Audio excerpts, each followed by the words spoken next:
giving a very special presentation today from Dennis Palumbo. And I don't know how many of you know how much of a Renaissance man that Dennis is, because he's had such a fascinating cycle of different careers, overlapping careers. I'll just give you a few highlights to begin with. He was a WGA Award nominee for My Favorite Year, which is a wonderful comedy starring Peter O'Toole. I see some fans in the audience for that. And please do look for that. Yes, in the streaming.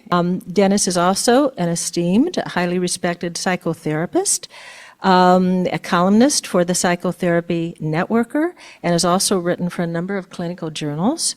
And oh, by the way, he's an award-winning mystery author of the Daniel Rinaldi series. During his days as a Hollywood screenwriter, he was also involved in a number of creation of a number of classic television series as a writer-producer for Welcome Back, Kotter, among those. And then along the way, he heard a calling, received a calling. He was not only doing very, very well as a screenwriter, but then he decided to go after his license as a psychotherapist. His series of mystery thrillers, which is, of course, the Daniel Rinaldi series, features Daniel Rinaldi, a psychologist who advises the Pittsburgh police. And I wonder how that was inspired. And his latest book is Panic Attack. So please look for that at your favorite bookstore. Dennis became the consulting producer on the acclaimed Hulu TV series, The Patient, which was also nominated for a Peabody Award. So thank you, Dennis, for coming here to tell us about the good news. And the good news is writer's block is actually good news. And there are other surprises. And we need some good surprises right now, Dennis, after these last couple months. So come up and encourage us. Thank you.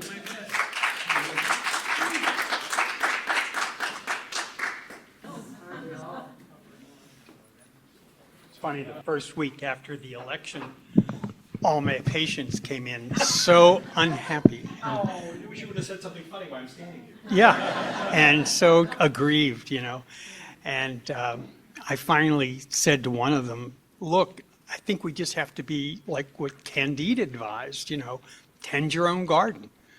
And he said, yeah, I have a guy named Fernando who tends my garden, and he's going to get deported. So thank you so much for having me.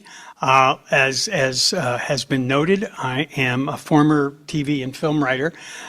Yes, I worked on Welcome Back, Kotter and a number of other series, but actually my most proud moment, my writing partner and I wrote the first episode of Love Boat. And you can laugh, but I just got a 37-cent residual check from the Balkans. You know what I mean? Sometimes I get residual checks from the Writers Guild that are actually for less money than it costs on the stamp to mail them. That's how old I am. But anyway, I've been in private practice now almost 30 years, and I primarily work with creative people, writers, directors, actors, but primarily writers in film and television, but a number of novelists, short story writers, reporters. I've had a couple national award-winning authors, so that was kind of cool. And a couple costume designers. I mean, I know who made some of the superhero costumes for Marvel, and I'm very excited about that. I wanted to talk about some of the issues that my writer patients come in with.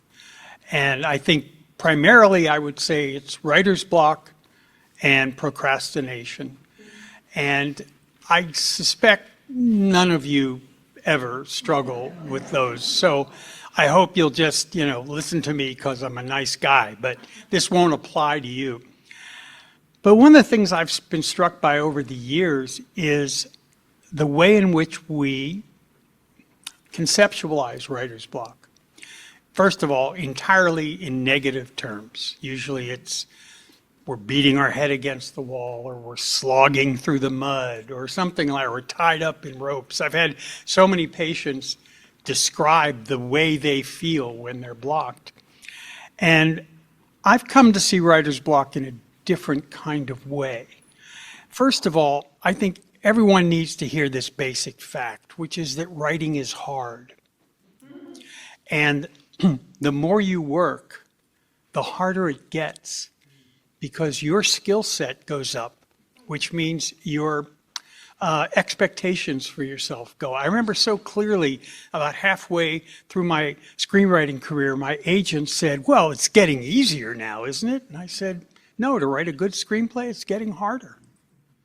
And we all do this. If I look at the first book in my Daniel Rinaldi series, there's 6 of them in the series so far, I can't read the first book because I look at each page and go, I should have changed that line. I should have, I'm a different writer. And even one of my colleagues is reading all of them in order, and he said, you got better and better. And so I think it's important to remember that one of the reasons you struggle as a writer is because writing's hard, and the more you do it, the better you get. And the better you get, the higher your expectations are for your work product, to use the best words. And one of the things that's been fascinating for me is that over the 30 years, I've had many really successful writers, Emmy winners, Oscar winners, that whole crowd. And the thing that I'm struck by is that every successful writer used to be a struggling writer, and all the successful ones still struggle. I have an Oscar-winning screenwriter patient, and he still struggles over every second act of every script and goes down that road of, I got lucky, I've lost my power, it's over for me, I'm going to be found out, all the things that creative people worry about. But when it comes to writer's block in particular, before I talk about why it's good news, I want to suggest one of the reasons it causes so much anxiety. I think it's because of the meaning we give the block. In other words, when I've been blocked, and every one of my novels, about 2/3 of the way in, I feel like I've written myself into a cul-de-sac or something. And I felt that way as a screenwriter too. The meaning we give to it tends to exacerbate the anxiety. So if we go, wow, if this were a really good story, I wouldn't be blocked. If I were a really good writer, I wouldn't be blocked. I bet Michael Connelly doesn't get blocked. I bet, Gillian Flynn doesn't get blocked, none of which is true. But we tell ourselves these things that maybe my parents were right and I should have gone to law school. The thing about a block that's so insidious is it reaffirms often meanings you have from your childhood dynamics. I hate to sound like a therapist, but it's true. So if you were not supported emotionally or even financially for your dreams of being a creative person, you're going to have a lot of doubt about how entitled you are to want to go after it.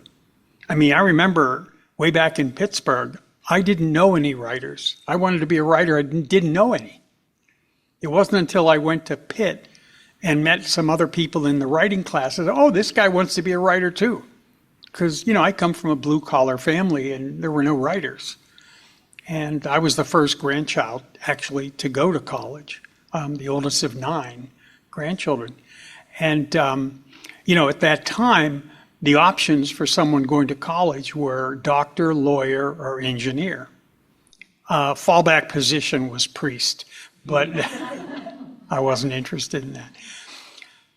So no one had a frame of reference for it. And I remember when I began writing, it was very hard for me to feel entitled to do it because it just felt so off in the sky.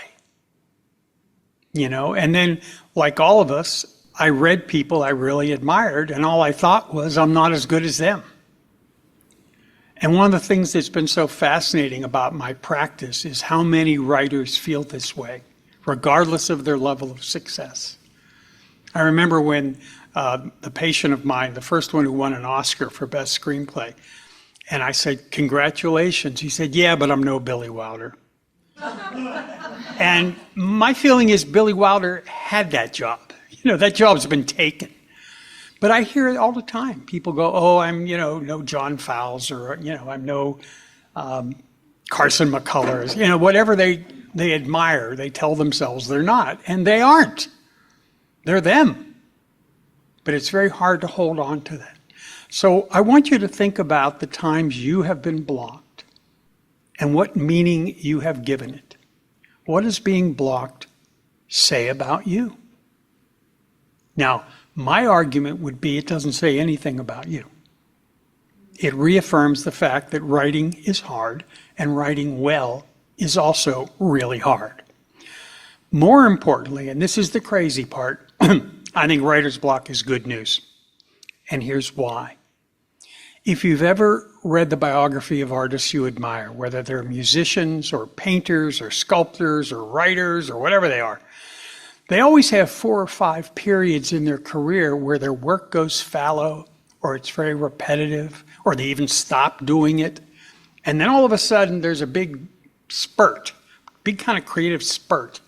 And their work has deeper meaning and is suddenly, very, very well received again. And they have tons of energy and enthusiasm. And I think the reason for this is because for most good writers, what a block is an appropriate and necessary developmental step on your growth as a writer. The way you see a toddler trying to learn to walk.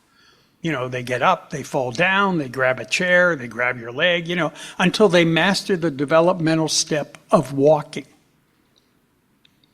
That's what I think is true for writers with writer's block. Because look at what's making the block. Perhaps you've always written a comedy and you're writing a drama for the first time. Perhaps you're writing your first sex scene. Perhaps you're writing a narrative that has elements in it that are reminiscent of people in your own family. There are all sorts of reasons why you find yourself stuck. Now, the fascinating thing about a block that I think, and the thing that proves that it's good news, is I've never had a writer patient who, having navigated a block, didn't think they were a better writer on the other side.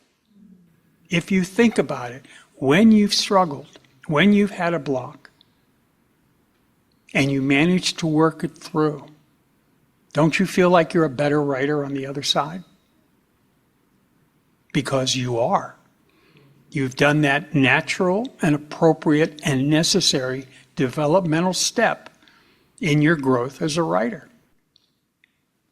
And like I said, if you read the biographies of artists you admire, this kind of thing is true all the time. Somebody has a blue period, and the next thing you know, boom, they have a new exhibition at a gallery. And they now think they're better than they used to be. And if you look at your old work, it's not as good as your current work because you got better. But getting better was a struggle. All writing, all creativity is a struggle. But what matters is what meaning do you give to the struggle? I would say among my patients over the last 30-some years, the biggest issue is that the struggle they're having as creative people is hampered by the meaning they give to the fact of being struggle. Especially if you come from, I have a patient who came from I actually just wrote about this in my column, Fail Better. I have a patient who's working on a novel and he's really struggling. And he said, isn't there some trick that all novelists know? Isn't there some technique that I don't get? Because, and I said to him, well, somebody asked Einstein, how does he work? And he said, I grope. And my problem often is that, particularly in this guy's case, because he had a very demanding, pedantic father who gave him the impression that if you know what you're doing, you know. And so you're not supposed to grope. And grope's not an appealing word. I mean, we think of grope as like, stumbling around in the dark and false starts and everything. It doesn't sound professional. It sounds haphazard. But my argument would be it's only when you have a certain skill set, a level of professionalism, that you're free to grope. Pablo Casal said, about playing music, he said, learn the notes and forget about them. I had an actor patient one time said, rehearse like crazy and then wait for the mistakes. And I believe this is true. But we're so afraid of not knowing. When we go to write or do any kind of creative act, we think we're supposed to know. We're supposed even to know the outcome. One of the things that makes people so crazy, and I've dealt with so many writers who go like, will anybody like this? Will the editor like this? Will this ever get published? And so what people tend to do is use the childhood dynamics, the mythology of how the world works based on their childhood. So I have patients who go, no one will ever buy this. And then I have patients who go, I can't wait till it's a bestseller. And these are two sides of the same coin. The coin is magical thinking. Because it's the assumption that if you do X, Y, and Z, you control the outcome. Now, one thing I learned in my former career in show business is that never works.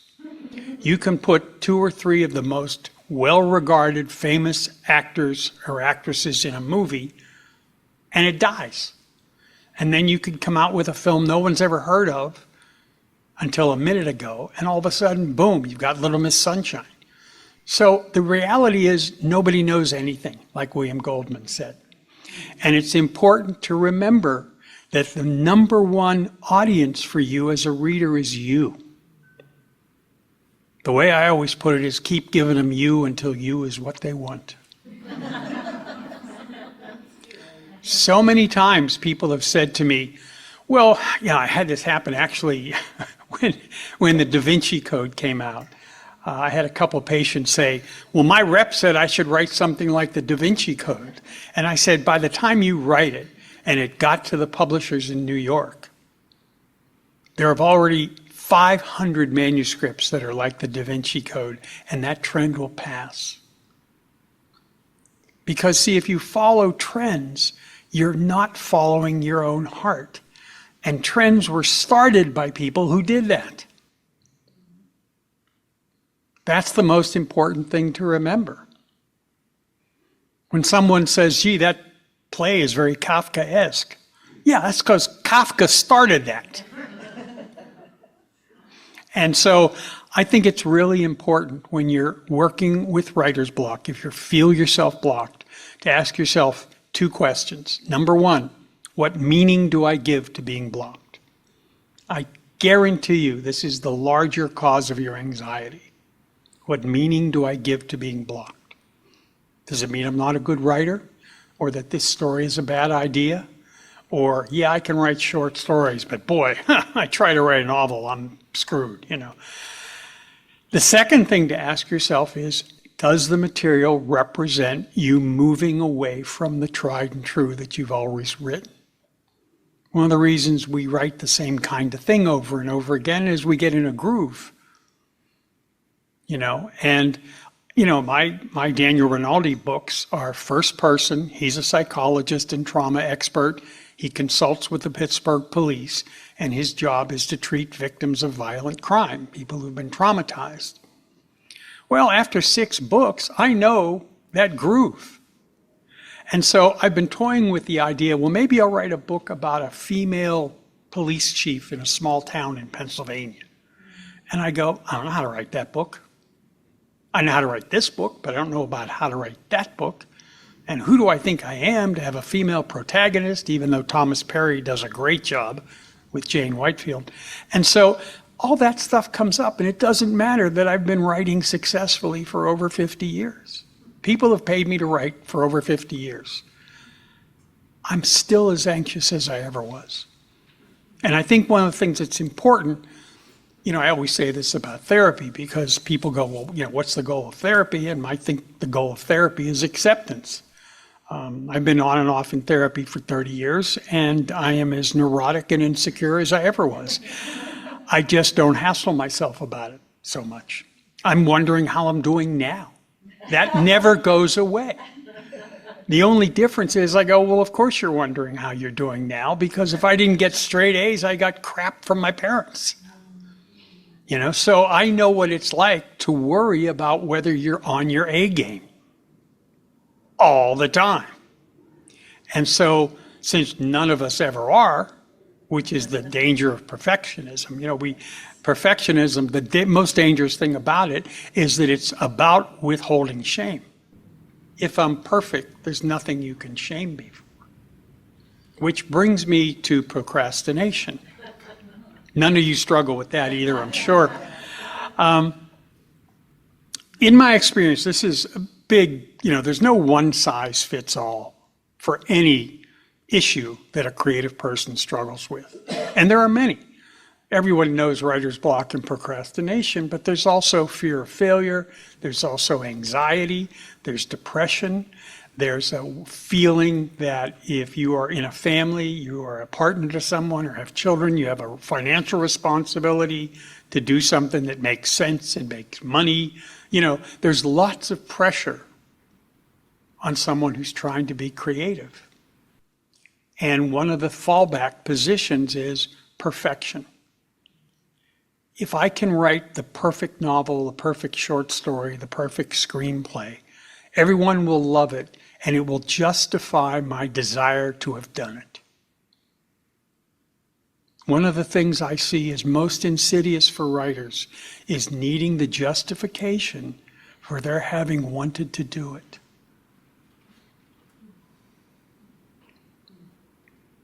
And it's very important that you pay attention to what happens in your childhood when you aspire. What happens when you dream big? Okay? Are you entitled to the thing that you want?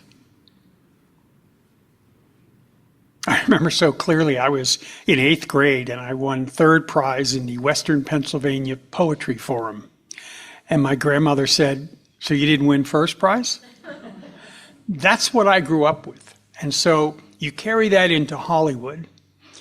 And one of the problems I think about Hollywood is everyone comes to Hollywood in search of an approving parent, and it's the worst place to find one. And I think we do the same thing to our editors and to our publishers and to our agents. We have a very strong parental transference. What I mean by parental transference is they become like parental figures.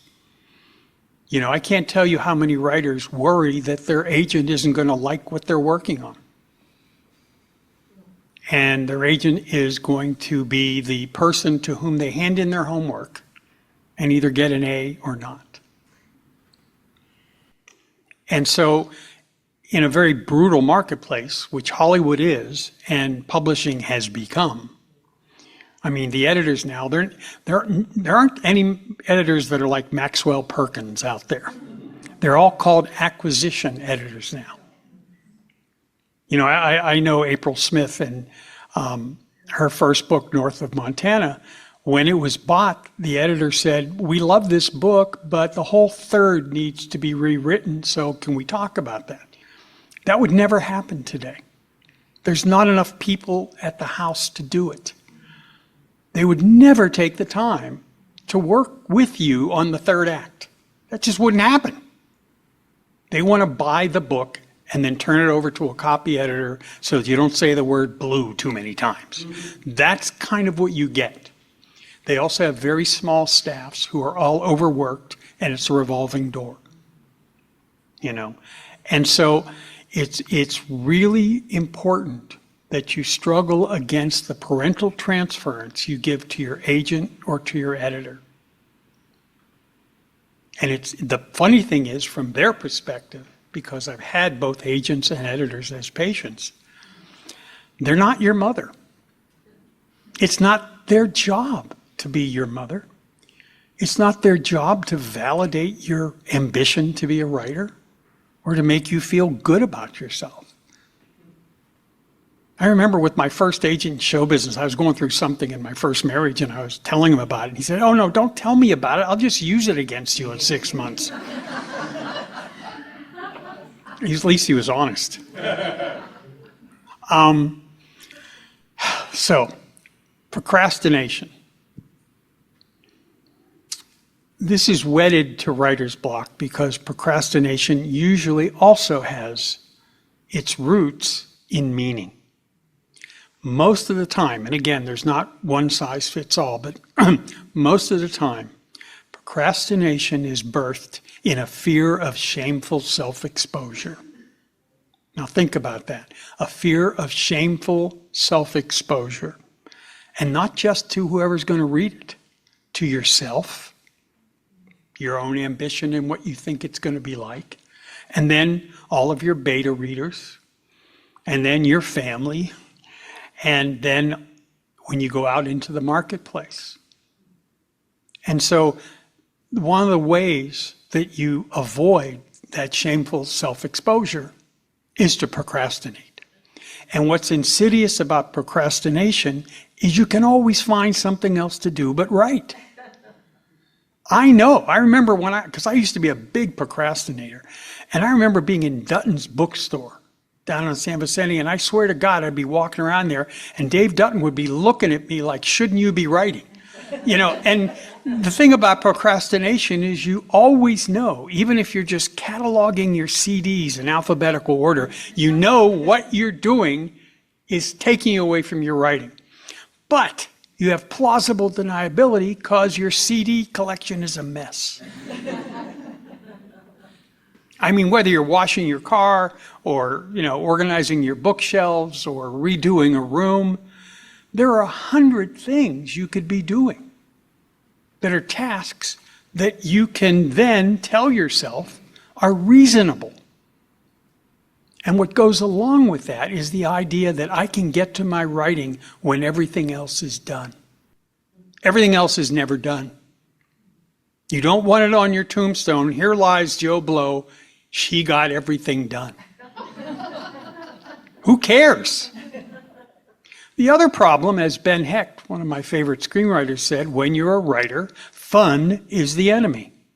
So, you're watching, the NBA, and you go, God, I don't want to miss the playoffs. What am I, crazy? I can write tomorrow. The other thing that helps procrastination is the fact we have people in our lives. When I was a screenwriter, I worked at home because I was no longer, those are the days, hard to believe, that if you were a TV writer, and I was in like 5 sitcoms, if you were a TV writer and wrote a movie, you had crossed the Rubicon. You were now a screenwriter. You weren't going to bother yourself with television anymore. Now the best writing's on television. But in those days, if you were a screenwriter, that was like a different tier. Now, it's not as good as being a director. I had a patient who was a very successful screenwriter, and when he did his first job directing a film, his agents took him to their box at Dodger Stadium. So he got an idea of the difference between being a director and a screenwriter. But the reality is, you have people in your life who will, even like I said, I wrote from 9 till 12 every day. And when relatives would call and say, I'm flying into LAX at 11, can you come and get me? And I'd say, no, that's when I write. And I go, yeah, but you can write later. And if I worked at a bank, I couldn't say to the bank manager, I got to leave for an hour to go get my cousin at LAX. But it's very hard for struggling writers in particular, but even writers who've had a measure of success, to feel entitled to preserve and protect that writing time. It's very hard to do because it's such an ephemeral thing. I know what a bricklayer does 5 hours a day. It's hard to describe what a writer does. I remember so clearly, often I'd be, tell my wife, my first wife, I'm writing, and she'd come in and she'd see me looking out the window. And she said, what are you doing? I said, I'm writing. And there's that famous story of Harry Cohn, one of the big studio heads during the time of the big studios. They were all monsters, but he was particularly a monster. And he had a bunch of writers on contract in this big cul-de-sac. And he walked in one day to the cul-de-sac and he didn't hear anything. And he says, is anybody working? And all of a sudden, everyone just started hitting their typewriters as fast as they could. And he yells out, liars! And, Yeah, the studio system was spectacular. I have a lot of great stories about that. But anyway, procrastination is insidious because we'll do anything to ward off the shame of self-exposure. The classic example is how many PhD students, candidates I've had, where they're taking years before they finish their dissertation and defend their dissertation in front of a committee. There's always one more book to read. There's always one more source to explore. There's always one more reference to, track down. So you can tell yourself, I'm trying to make this dissertation as good as it can be, but you're also putting off finishing it. Because then you have to, and I love this, you have to defend it. Nothing rolls right into procrastination and shame than being a PhD candidate that when you're done, your job is to defend it. Well, who wants to defend it? I don't want to defend any of my novels, It's no fun.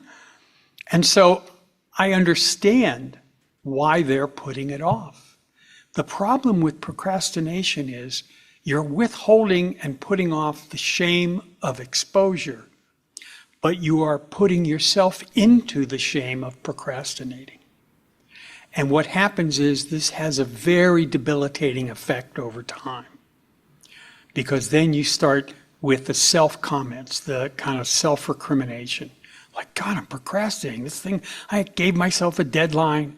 I gave the publisher a deadline. I'm not going to make it. God, what's wrong with me? So the sort of release of procrastination turns into its own self-inhibiting and self-recriminating experience, which leads you right to those meanings again. If I were a real writer, I wouldn't be procrastinating. Look how many books Michael Connelly knocks out every year. Look how many short stories this guy writes. John Hughes used to make everyone crazy in show business. The guy who wrote 16 Candles, Planes, Trains. He was famous for writing a screenplay over a weekend. And it's like, go away, die. I remember at the time, it was my time. The heck with you, die. And so it was important and stays important to remember that when you start procrastinating and it starts feeling bad to you, when you start feeling guilty, do the same thing I suggested with writer's block. What's the meaning you give to procrastinating? What do you think it says about you?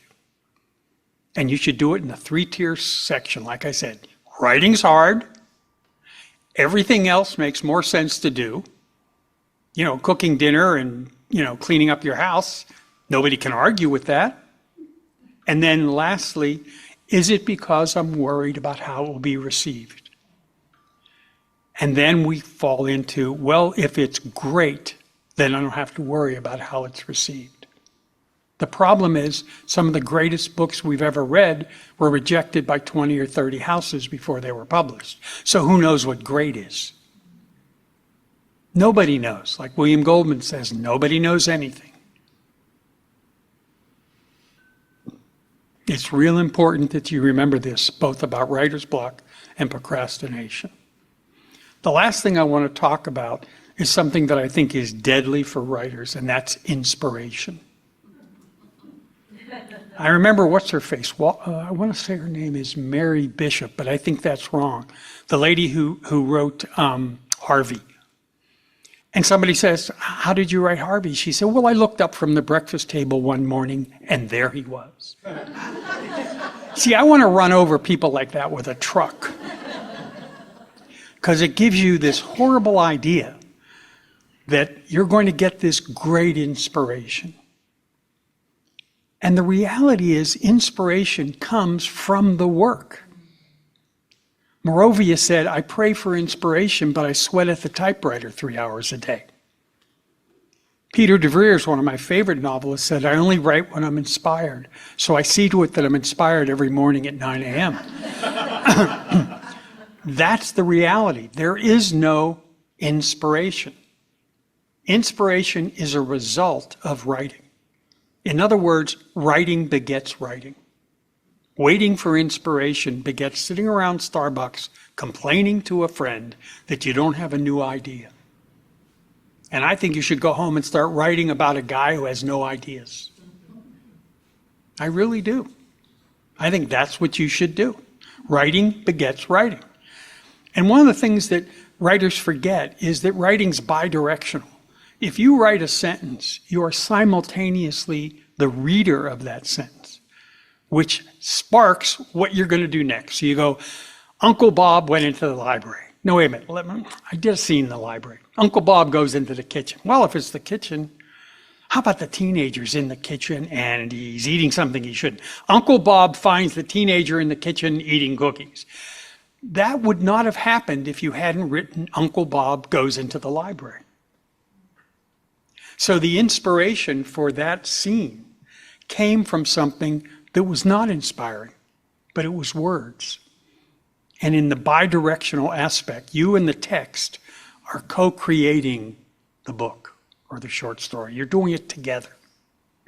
Now there's another meta view, which is the reader is also creating the text by reading. I don't want to go into that. That's my philosophy lecture. But it is important for you to remember that if you wait for inspiration, you A, feel badly about yourself because you believe all these other writers are coming up with ideas all the time. And that's very, very common. I remember when I started writing thrillers, I read all of Michael Connelly's, and there were so many cool ideas. And he was knocking out 2 or 3. I think he writes too many books now. But he was, the first 5 or 10 years of his career, I couldn't believe how good these books were and how many ideas were in them. And I go, God, it's amazing to me. But if you watch and look at and read carefully mature writers you admire, there's certain themes that keep reappearing over and over, and they're working those themes. It was good enough for Faulkner and Hemingway. It's good enough for anyone writing a series of mysteries. Because we don't read the series of mysteries for all the cleverness of them. We think we do, but we don't. We read them because we want to be with the characters in the story. I've read every Michael Connelly. I almost could not tell you what one clue was that led Bosch to get to where he was going. I feel that same way about Agatha Christie and Conan Doyle and most of the people that I've read. What you read and want to be impacted by is the characters. When I was a kid, I remember the first thing, I had the mumps, and my dad brought me The Adventures of Sherlock Holmes, and it was the first time I'd ever read a mystery. And by the time I was done, it was one of those great illustrated, scholastic kind of books. When I was done, I thought, I want to be in 221B Baker Street and hanging out with Holmes and Watson. Who doesn't want to hang out with Louise Penny's hero? Who doesn't want to hang out with Harry Bosch? I do. So you say to yourself, what has to inspire me is a great idea. No. What inspires you is the need and ambition to write and characters that come from who you are. And we have everyone in us. We have a nun and we have a serial killer. And one of the reasons I like writing intense psychological thrillers is because I'm a therapist with, Mr. Humanist, and, this keeps me from being on top of the Comerica building with a sniper rifle. Panic Attack is about a guy on top of a building with a sniper rifle, and I'm there, better him than me. And that's why I write. Okay? But what I don't do is wait for inspiration. What I do is say, what do I feel like right now? I feel scared about the country. I feel worried about my neighbor whose car hasn't left the driveway in 15 months. I wonder what's going on in that house. You don't need like a great idea. And it's wonderful when a great idea comes. You wake up one morning and you're a bug. Hey, wow, I wish I wrote Metamorphosis, but I didn't. But you don't want to say, I want to write a story about a guy who wakes up one morning, he's a rabbit. You don't want to try to come up with an idea. All the ideas are done. There's not a single original idea in Gone Girl, a book I loved. but it's the execution. It's the unreliable narrator. It's the way the twists and turns are delivered that make us like that book. I'll never forget Amazing Amy. And so your job as a writer is to say the inspiration has to come from my desire to work, my desire to put words on paper. What inspires me is my own ambition. Again, how was your ambition treated growing up? How did you feel about yourself growing up? How did you feel about your goals, your dreams, your ideas about what you might become? Those things are important. Those things are very important. When I first started writing screenplays, my first therapist made a great suggestion because I was struggling so much with self-doubt. And I'd say words to myself like, oh, this scene doesn't work, or what makes you think you're funny, and all that.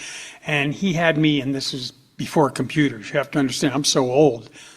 My favorite year was written on a Royal Portable typewriter, where you put like carbon paper in and stuff. And he had me take a pad, and every time I said one of those things to myself, to write it down. And over the weeks, I saw A, how repetitive it was, and B, whose voice it was. It wasn't mine. It was one of my parents, and it was a voice that thought it was being helpful by being critical. You know, the person who says, stick with me, kids, or else you'll go to hell in a handbasket. That kind of person. And so you want to say to yourself, when you're writing, when I give myself self-invalidating meanings, whose voice does it sound like in my head? Now, it doesn't have to be a parent. It could be a teacher. It can be an amalgam, kind of a mythology that your family has about real people don't do this. We're not from artists, we're from bricklayers or whatever. My first wife, her father, my late father-in-law, then his theory of the world was that people were no damn good. So if you told a story about, this jewelry store got robbed, he'd go, well, it's like I'm always saying, people are no damn good. He'd always put his hands in. People are no damn good. And it was really hard for my first wife and her sister to feel real good about themselves because they came from this mythology about the world. And especially difficult is because we will often encounter someone or something that validates that. If you grew up believing you're not the kind of person that has luck, well, if you get a new car and it gets keyed that day, you say to yourself, see, I am the kind of person that has bad luck. There's always going to be something that affirms these core values. And whether you're in treatment with a therapist or whether you just do it yourself, try to keep in touch with what are the core values? What's your mythology about how you think the world works? Because it informs how you respond to things. I had a patient who was in a screenwriting competition and he got dumped out after the second round or whatever. And I remember him going, of course, I knew I wouldn't get past the second round. Guys like me don't do that. And see, who knows? And then if he got past the second round, I'd be curious to hear what he would say about himself. I got lucky. The other applicants must have been bad. I bet I'll be knocked out in the third round.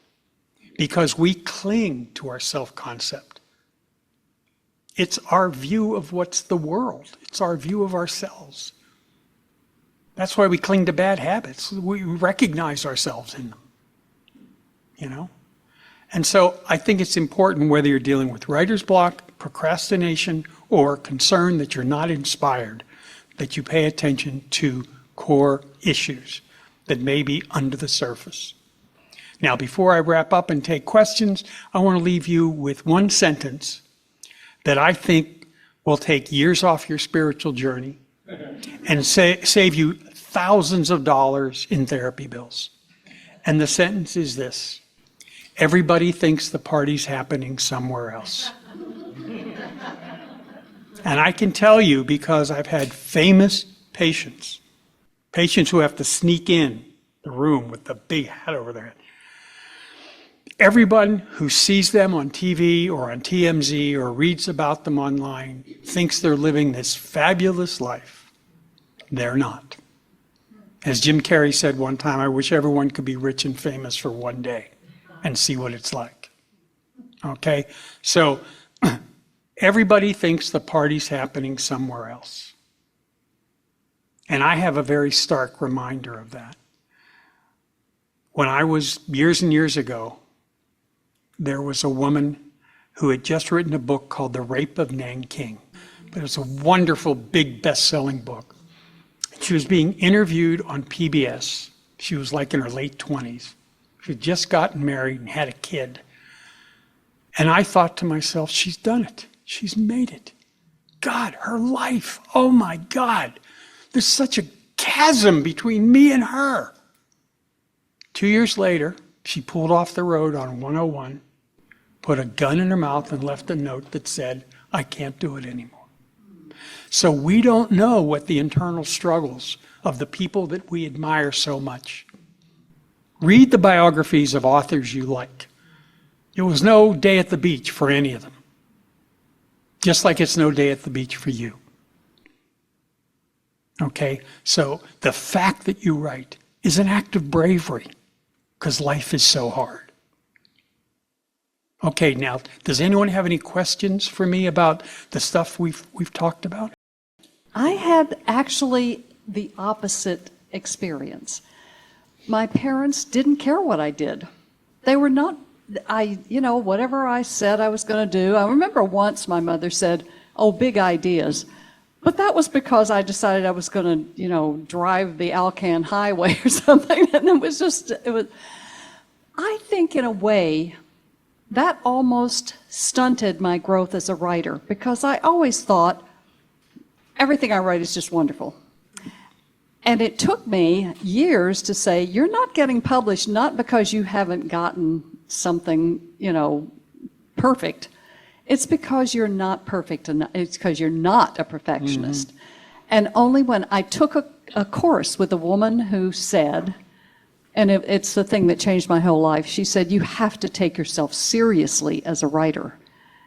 Bam! A month later, I started the series that I now just published the 11th book in, mm-hmm. because I began to realize I had not been taking myself seriously because my parents didn't take me seriously. Yeah. So it's sort of the flip side of the coin. Yeah. That's just a comment. No, that's very common. Actually, I've had a number of patients tell me that they were glad that they were told they couldn't do something because that put like octane in the gas tank so that they could. Whereas parents who seem, in a way, uninterested in either guiding you or putting you down, you kind of go, well, I guess I can do whatever I want, but they don't seem that interested in what I do, And so in a way, I look back on the fact that, nobody really understood in my family what I wanted to do. I think that may have helped. And, what matters, it doesn't even matter what your family of origin was like. What matters is, do you remember the messages? And are those messages what form your mythology of how the world works? I imagine that you see also patients who are having issues because they're denying their creative side and not following that thing that they really want to do, but they're doing something else because it's safer or more acceptable? Oh, absolutely. I see those kinds of patients all the time. Curiously enough, I have 2 psychiatrists who are struggling with that, but I've also had a number of doctors and a big number of lawyers over the years. I've never heard of a profession that people didn't like to be in as much as from lawyers. It's weird. Anyway, they really feel like I'm not entitled to do this. It doesn't make a living. If they have a family, then it's really, really difficult to justify. And so many of them, their partner or their, families will say, well, it's very nice as a hobby. You have a flair. And I agree with Terry. I think writing's so hard, you have to take it seriously. You can maybe not take yourself so seriously, But you have to take the work seriously because the work's a gift and you have a responsibility to your gifts.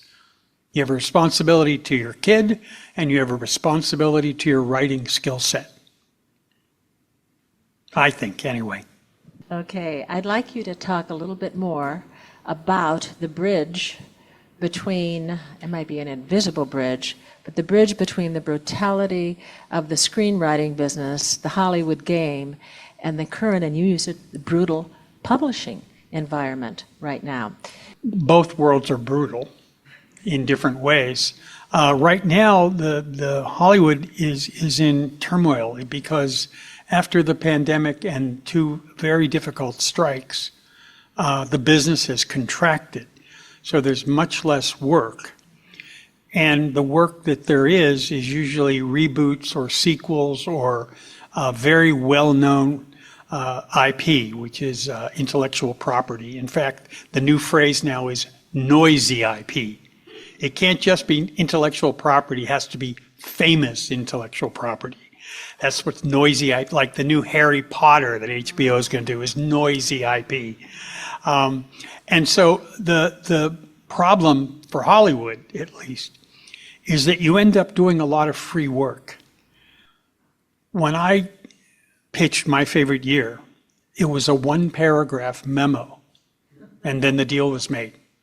Today, you usually write a 20 to 30-page outline, which is problematic for 2 reasons. Number one, you're not getting paid because they don't pull the trigger on hiring you to write a script until you've told them what your take is. And number 2, if you're like me, I write to find out what I think. And so I think the planned world is a dead world. So I never liked writing outlines. And even with my Rinaldi books, one of the reasons they take so damn long is because I'm a pantser. I don't outline. I have a first sentence. The first sentence of my first book, Mirror Images, shame is a deep well, period. It's a great line. I loved it. I thought, I wonder what this book's about. I had no idea. And so in Night Terrors, which is my favorite of the 6, the first sentence is, the killer and I sat side by side, our shoulders touching in the back of a Range Rover. And I thought, I wonder what this story is. So, I make a lot of mistakes because I'm a pantser, but I'd rather write than think. So, but mostly it's a bitterness about having to do so much writing as a screenwriter that proved to someone you could write the movie. And they don't trust writers at all, which is very important to know that, because they don't understand the writer's sensibility. They're all very left-brainy, In fact, most producers will tell you if you ask them. I had a patient producer say, I could be a writer if I only had the time. And, he was doing important things. He was having meetings. He was going to lunch with actresses. There was important things to do. But if he had had the time, I remember going in to meet with an executive one time, and he was on the phone with someone. He had a red pencil in his hand, and while he was talking on the phone, he was making cuts on a script he was reading. I thought, what the hell is this? Well, this is showbiz. This is the way writers are treated. It's very brutal. And in the book world, the difference is it's brutal and you don't make as much money as you do as a screenwriter. Most screenwriters will tell you, if I can write the script and you shoot it the way I wrote it, I'd do it for $10. But because it's going to get mangled and have so many fingerprints on it and almost be unrecognizable by the time the finished product is aired, you want a lot of money for that. And I used to tell my agent, they don't pay me to write, they pay me to take meetings and listen to their damn notes. Because most of their notes are really stupid. But on the other hand, I like stupid notes because you could fight. I hated good notes because then you had to do it, That's the way I always felt. Oh man, that's a good note. Damn, So publishing is different in the sense, as I said before, you don't have editors who kind of work with you the way they used to. What they are called acquisition editors. and they're looking for specific things. In other words, I have a friend, Earlene Fowler, and she was in a writing class and she had written this cozy mystery. And so the teacher sent the first couple chapters to this editor at a publishing house. I think it was Berkeley. And the editor had just come from a meeting with Business Affairs that said, you know what we don't have? We don't have a cozy in our line. And so the editor read 3 pages, called Earlene and said, we'll give you a 2-book deal. Because now I don't have to go find a cozy. Now you could have maybe written the best hard-boiled thriller ever written, but they already had a number of lines of hard-boiled thrillers. They didn't need another one. This happens all the time. When I submitted Mirror Image, when my agent submitted Mirror Image, we got comments like, this is a really good book. It reminds me of Presumed Innocent, but I wouldn't buy that book today. We also heard, well, what's his Instagram following? What's his platform? You know? And my personal favorite, if he were Dr. Phil, we'd publish it. And so you come up against stuff that has nothing to do with your work, which is one of the reasons why you shouldn't go after trends. Because the reason they accept you, and I learned this as a screenwriter too, the reason they accept you will feel as incomprehensible as the reasons they rejected you. It's hard to believe, but it's true. You know, my favorite year was not going to happen because I wrote it for Peter O'Toole, and Peter O'Toole was dead as a doornail in Hollywood. He hadn't made a movie in a long time, and nobody cared about him. He hadn't made money in a long time for anybody. So they sent it to Michael Caine, and he said, I don't think it's me. So then they sent it to Albert Finney, who said, no, you want Peter O'Toole. And it languished for 4 years because no studio, as they say, Peter O'Toole didn't move the needle. That's what I was told. And then he got nominated for an Oscar as Best Actor for The Stuntman. And for 15 minutes, he was bankable.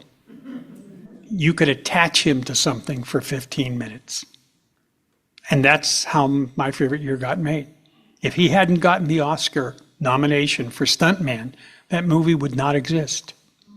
It has nothing to do with the screenplay. And so both publishing and screenplays both have this same horrible thing attached to it. It's better if you're good, but being good does not guarantee the outcome.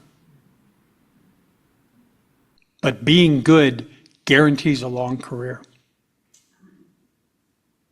Even when they didn't make something of mine, I had a reputation as being a good writer.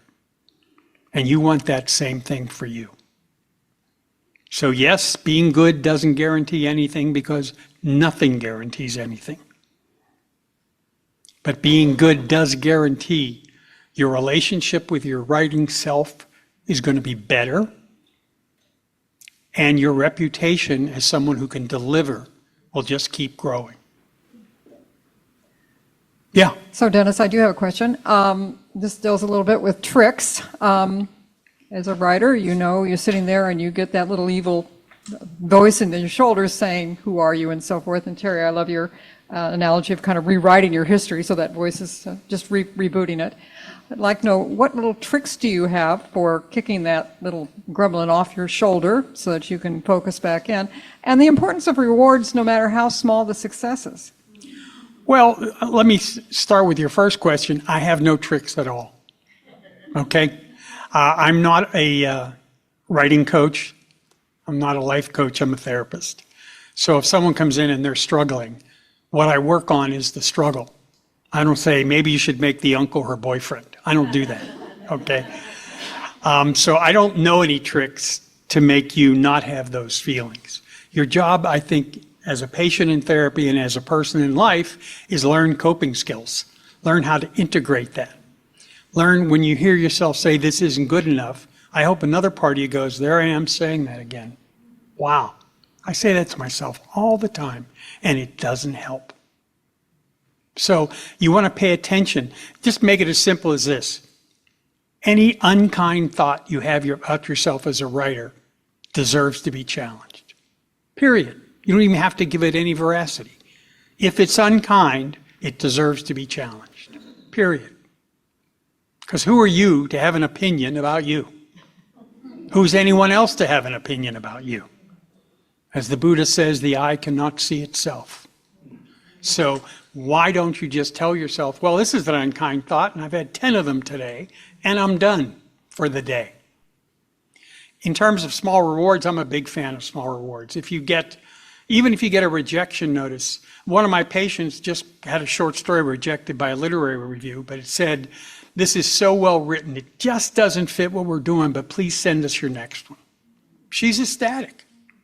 She's now building a relationship with this editor because it was a personal note. So I believe in small rewards because the big rewards are very few and far between.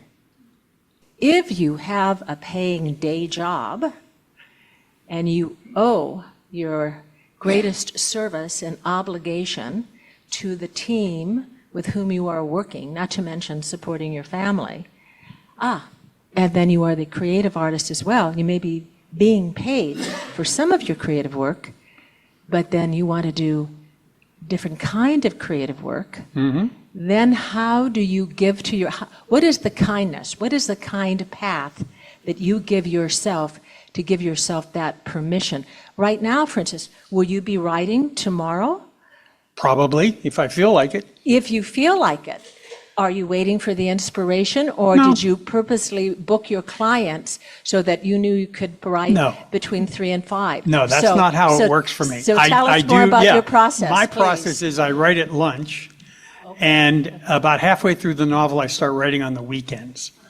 And it's a yes. version of what I used to do as a screenwriter, but I have a full practice. I work from 8 till 6, 4 days a week. Yes, yes. I don't have the time. That's why guys like Michael Connolly, and they knock out 2 or 3 books a year. My books come out once every 4 years because they take a long time for 2 reasons. I don't have the time because of my schedule, and I'm a pantser. So I do a lot of rewriting. Yes. I'll write 10 or 15 pages and go, nah, this isn't working.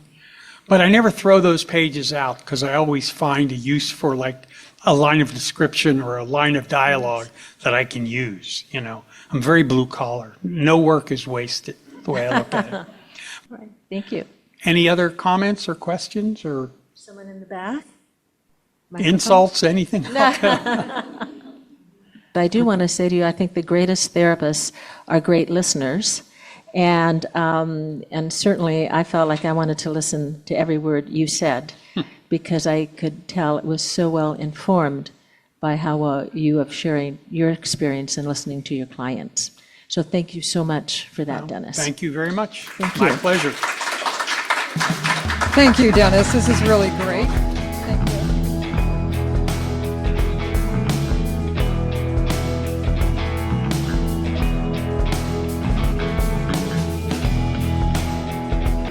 I just discovered while I'm sitting here that you're probably the person that is why I love dim sum so much, because there's that scene in My Favorite Year where Casey and he gets this one bite in your tongue, dials the fire department. Yeah. So did you write that? No, I didn't. Oh!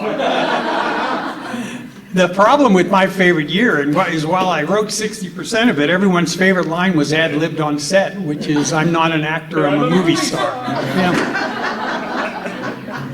I really like the movie. Oh, me too. Thank you.